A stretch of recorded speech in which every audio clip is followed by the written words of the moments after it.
లంకా పట్టణానికి మొదటగా రాజైన కుబేరుడు గొప్ప శివభక్తుడు.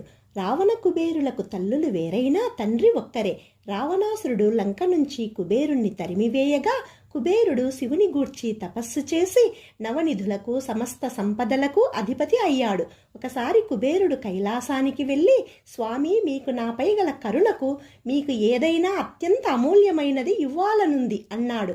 కోరికలే లేని నాకు ఏమిస్తావనగా, స్వామి, నేను విశ్వంలోనే గొప్ప ధనవంతుడిని, ఏమైనా ఇవ్వగలనన్నాడు. కుబేరుడి అహంకారము గమనించిన ఈశ్వరుడు గణపతికి విందు భోజనం పెట్టమన్నాడు.